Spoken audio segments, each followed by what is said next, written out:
feel like it's time for Miami to win the damn ACC already, don't you? That would be really, it'd be nice closure to them joining the ACC over 20 years ago. Yeah. And they feel it too. From what I could gather, this was very much a focus of theirs in the offseason, because if you win the league, you don't have to worry about watching that stupid playoff special every Tuesday. If you win the league, you get that free pass in, you get the golden ticket. To state the obvious, as you just alluded, Miami joined the ACC in the year of our Lord 2004, when I graduated college. They still have yet to win this league, so it is time. It is time for Miami. I also think it's obvious that Miami got a taste of success last season and they kept their foot on the gas, which is something I think we maybe don't cover as much as we should. But how many times throughout the course of just us covering this damn sport do you see a team that bubbles up, maybe that's been building for a while, they get to some level of success, and then suddenly they can't maintain it? Right?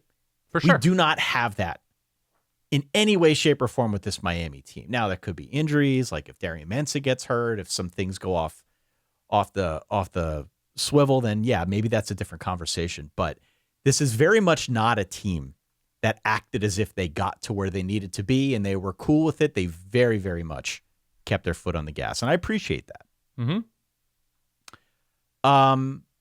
Perhaps some dark arts required to get Darian Mensah, and by extension, his top target at Duke, Cooper Barkate. But the Canes have definitely answered in a way that I think means that, or at least looks like they're here to stay. Definitely. So, I appreciate the killer instinct. I appreciate the roster. I think if Miami takes a step back at all this year, it's because of their lines, which we can discuss here. But everything being said, you and I are both very much in unison here in thinking that Miami is the cream of the crop here in the ACC. There's no reason to think otherwise. Yeah, I mean, there's no game on this schedule that will count towards their ACC record, so excluding Notre Dame, that they shouldn't win and be basically heavily favored in. There's certain games that always seem to be closer than they ought to be, like the Florida State matchup always seems to be pretty competitive. If not for a half, then the second half, something like that. No, Miami's battling Miami here, right? That it's just going to be okay, we know Darian Mensah's good. We know he was good for Tulane. We know he was good for Duke. This is a different expectation. He is surrounded by a different level of player, although Cooper Barkate comes with him, the receiver, Harvard to Duke, now to Miami. Yep. So he's on his own passport journey. That Darian Mensah has, at times, thrown in dud games. Pretty rarely, but that's a concern that he is going to be the expected star player on offense, obviously outside of Malachi Toney and, the stable of running backs, but quarterback is just the most important position for the conference favorite, playing with a specific kind of pressure that he has not played under before. Now, he's won the ACC, so there's something as a quarterback. He's played in big games. He's shown up in big games. But the concern now is, what is Miami doing to put him and this offense in a terrific position? I'm not terribly worried about this defense. No. Well, okay. The two points of failure, if you want to call it that, outside of a catastrophic injury. One is the defensive line. I think the defensive line has to take a step back because they lose Ruben Bain and Akeem Mesidor, both of whom were absolute game wreckers off the edge last season. If you watched them at all last year, those guys were everywhere.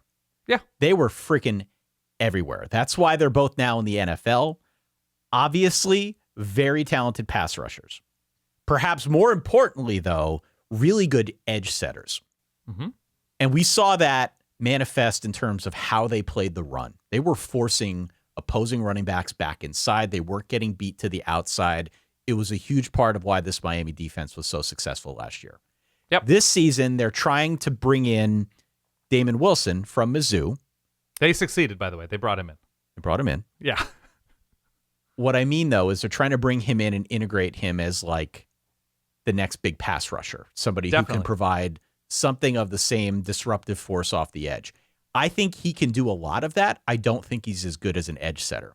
And so I'm curious to see how teams run against Miami, if it looks different this year than it did a year ago, just because they don't have those two anchors on the end of the line, if that makes sense.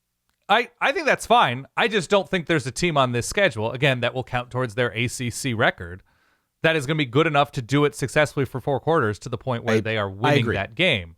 So I think if we're going to have a Miami conversation, as sort of presumptuous as this is, it's like, okay, can they beat a team like Ohio State or Oregon or Texas or Oklahoma or, take your pick, Indiana, those types of teams, given the changes up front on both sides of the ball. Now, there are guys who are back who played significant minutes on both of these lines. Look, this is still the best defensive line in the ACC. Yeah. We're splitting hairs here. I don't think it'll be as dominant, and I do think the run defense is going to be something to watch more closely. Yeah. But again, I'm splitting hairs here. That's one point of failure. The other point of failure for me is the offensive line, because the offensive line is 4 new starters. They've got a true freshman at left tackle, some guys changing position. I'm not as worried about this either. I think this is a coaching staff that knows how to coach up a line. It's the benefit of the doubt, yeah. So you give them the benefit of the doubt. Nobody has said anything negative about Jackson Cantwell, the 5-star that I just referenced. Yeah. I have seen absolutely nothing to indicate that he can't step in right away and be an anchor on the left side. Yeah. Plug and play. So I think they'll be fine, but those are the two things that you look to, I think, immediately when you're trying to figure this team out. Otherwise, though, barring injury, I think Darian Mensah's in effect a Ram upgrade at quarterback. Yeah, I mean, look, he's had some sloppy moments as a quarterback in lesser games, so it's a bigger stage. Is he better than Carson Beck, in your view? I think his arm will be better, and he has the ability to throw to an even more evolved Malachi Toney, which is one of the ultimate luxuries of this sport, to have one of the best 3 receivers in the sport, something like that, at your disposal, and then to have other options. Now, we'll see at tight end, but the running game should be very, very good, unless the offensive line just doesn't work out for whatever reason. But they are the running back room there is deep and dangerous, highlighted, of course, by Mark Fletcher. So, it's a question of mistakes on offense. It's a question of, it's probably not in the big games, right? It's the medium-sized games that have troubled this Miami team as a favorite. And so, are they able to shed the slop of those medium-sized games from previous years and come in with a better plan to put a quarterback in position to succeed? And if so, there's nothing to worry about when you look at the meat of this schedule. When you look at what Miami has here, Stanford, Wake, Clemson. I mean, Clemson's tough. It's going to be away, but how tough exactly? I'm a little bit limited in my evaluation of Clemson. Florida State, Pitt at home, both of those games at home. North Carolina and Notre Dame in consecutive weeks on the road. Not worried at all about North Carolina with how they match up. That's a trap spot. That's an interesting trap spot on the road. It's a look ahead. It's after Pitt, who could be decent, and it's before Notre Dame. But I don't see North Carolina Billy Edwardsing their way to a win against Miami. Duke is very much in flux, and Virginia Tech, I think, will be maybe challenging by then, but the game is at home, and they finished with a Boston College team at home. So look, essentially, them losing a regular ACC game would be pretty disappointing and unlikely. The over-under is 10.5 for Miami. Yeah. I think I take the over. I think so. I think I would take the over. And I know it's I've told the joke here on the show countless times. It's not even a specific joke, but have referenced these brain farts that we've seen Miami have. Yeah. I just I don't see it. I think they're better at quarterback. We could talk about Malachi Toney and Mark Fletcher and Cooper Barkate and all the weapons that they have, but provided the line doesn't bottom out on offense, they're going to be fine. Just as good, maybe even better. The defense, I talk about the defensive line, which again is splitting hairs. The strength of this defense now actually shifts to the back 4. Right. Because this is one of the best secondaries in the country. Even if they're weaker in the front 7, Dan, they're not going to get burned through the air. So if you want to beat them, you're going to need a good running game. Frankly, if you look at the schedule, which you just referenced, I'm not sure anyone on this schedule has a good enough running game to deal with that. I'm just not. So I don't know how you go at this defense based on what I'm seeing here, other places in the ACC. No, secondary is stacked. Linebacker has a ton of experience. The schedule's really good. So and it's like it's all there.